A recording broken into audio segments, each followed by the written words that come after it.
Now, what's the ultimate motive? Well, the ultimate motive is survival. Not the ancient Greek eudaimonia, not eternal salvation, except in the sense of eternal salvation as ultimate survival.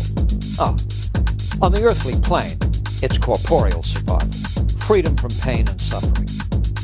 What approximates or typically leads to survival is that which promotes good feelings. And what puts a distance between life and its survival is anything that causes pain and injury. You're surely getting the picture here.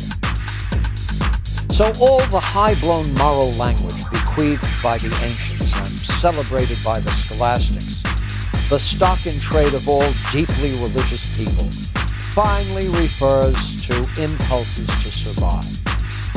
That is what morality is finally about on Hobbes' account. We are told to approach the good and shun evil. We're supposed to conduct our lives in a way that's morally sound and fitting. We are to seek to promote virtue within ourselves. What is this all about? It's about seeking pleasure and avoiding pain. Hobbes is not a man lacking in commendable human characteristics, and he is not skeptical about morality.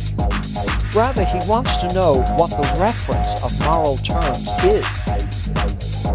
Are these just words devoid of meaning? No, they're not devoid of meaning. Words like good and bad, or good and evil, have meaning.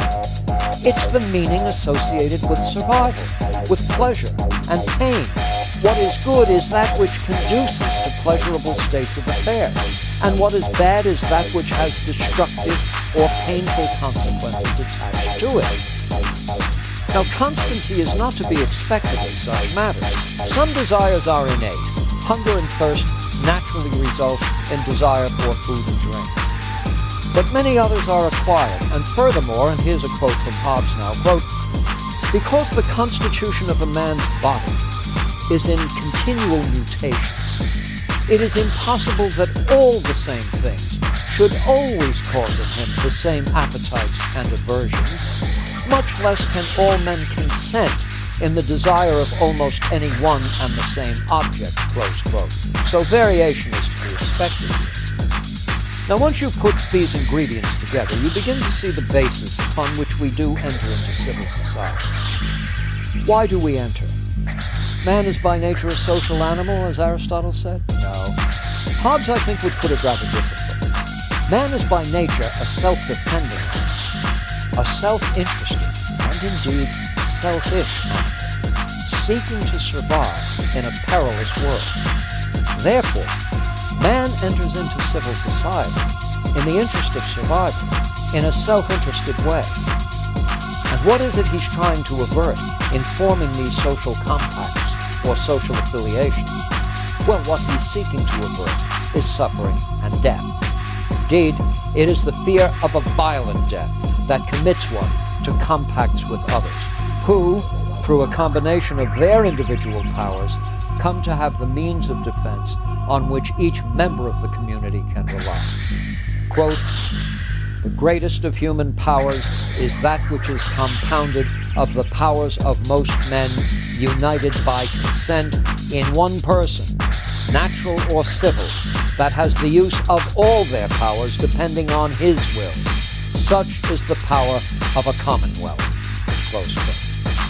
So, the strongest individual among us can be undone by the weakest among us. All it takes is a lethal instrument, a poison, a knife in the back. The smartest among us can be undone and subverted in our plans even by delegating. We can be ganged up on. People can enter into confederacies against us. So potentially everyone is an enemy of the other, in that one's own interests might require aggressive actions against another.